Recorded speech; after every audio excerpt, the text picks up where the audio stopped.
حضرت مولانا عادل صاحب جو بہت بڑے عالم تھے، 3 زبانوں پر ان کو ایسے قدرت تھی جیسے ان کی مدر لینگویج ہو، انگلش، عربی اور اردو، اور اس کے علاوہ پشتو بھی آتی تھی کہتے ہیں ان، اور بہت بڑے عالم تھے۔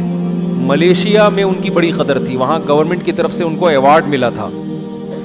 تو اتنے بڑے عالم حضرت مولانا سلیم اللہ خان صاحب جو وفاق المدارس کے سرپرست رہے ہیں، ان کے بیٹے، آپ کو معلوم ہے کہ ان کو شہید کر دیا گیا۔ چند سال ہمارے سکون سے گزرے تھے کہ علماء کا قتل ملک میں رک گیا ہے، لیکن اب وہی سلسلہ دوبارہ شروع ہو گیا۔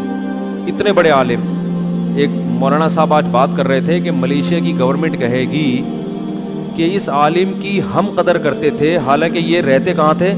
پاکستانی علماء کی نا میں آپ کو بتاؤں، یہاں کی گورنمنٹ کی نظر میں اتنی ویلیو نہیں ہے، اتنی تو میں احتیاطاً کہہ رہا ہوں بالکل بھی نہیں ہے، لیکن یہ علماء کی قدر باہر ملکوں میں، حضرت مفتی تقی عثمانی صاحب کو دیکھ لیں تو اسی میں حضرت مولانا عادل صاحب بھی، ان کی باہر بہت قدر تھی کیونکہ لوگ ان کی قابلیت سے واقف تھے۔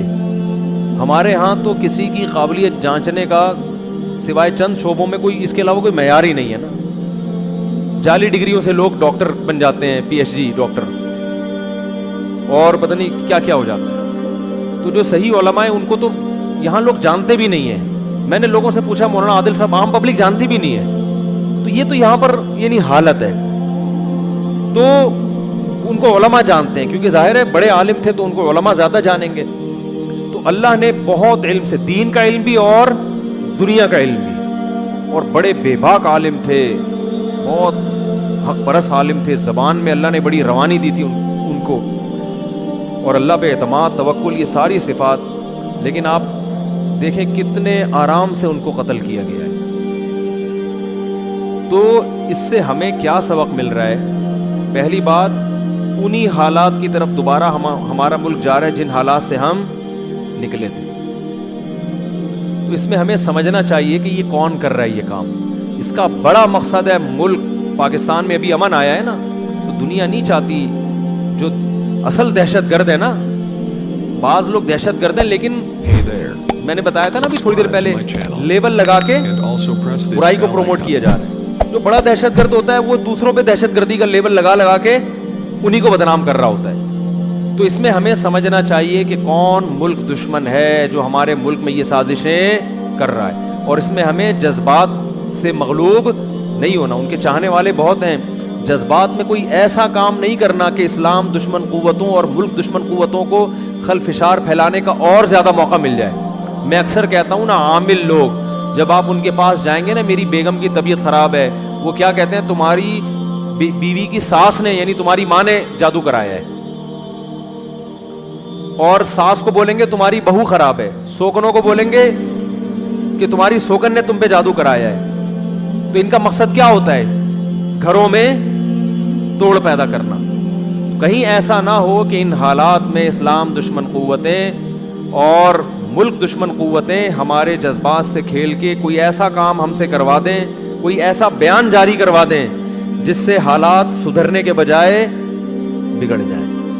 تو جذباتی تقریروں سے بھی بچنے کی ضرورت ہے کہ کوئی ایسی جذباتی تقریر نہ کی جائے جس سے آگ لگ جائے معاشرے، اور ایک دوسرے کے مذہب کا احترام۔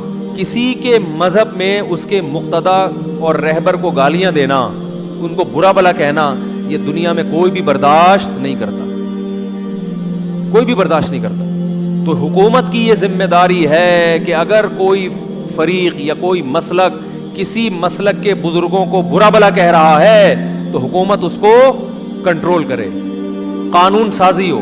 صحابہ کرام کو برا بھلا کہنا یا کسی بھی مسلک کے لوگوں کو برا بھلا کہنا، اس کے بزرگوں کو برا بھلا کہنا جس سے دوسروں کے جذبات بھڑکتے ہیں، تو اس کے خلاف قانون سازی اگر گورنمنٹ کرتی ہے، اس کا مطلب گورنمنٹ ملک کے حالات کو سدھارنے میں مخلص ہے۔ اور اگر نہیں کرتی، آپ کو اجازت ہے کوئی بھی اٹھ کے یوٹیوب پہ کلپ بنا کے کسی کو بھی گالیاں دے دے، اس کا مطلب گورنمنٹ خود حالات خراب کرنا چاہتی ہے۔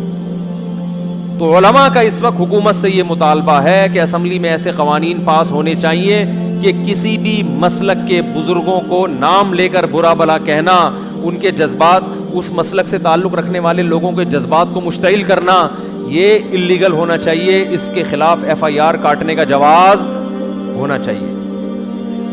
اگر گورنمنٹ یہ نہیں کرتی اس کا مطلب گورنمنٹ ملک میں امن لانے میں مخلص نہیں ہے. اور دوسری بات یہ کہ مولانا عادل صاحب جیسے نیک بزرگ, اللہ ان کی شہادت قبول فرمائے, ان کے لواحقین کو, اور وہ جو ڈرائیور ان کے ساتھ شہید ہوا اللہ تعالیٰ ان کی شہادت کو قبول فرمائے, لواحقین کو صبر جمیل کی توفیق عطا فرمائے, اور اللہ ایسے عالم کی تلافی کرے, ایسے لوگ پیدا کرے کہ جو علمی سرمایہ, جو علم کا نقصان ہوتا ہے اس کی تلافی ہو.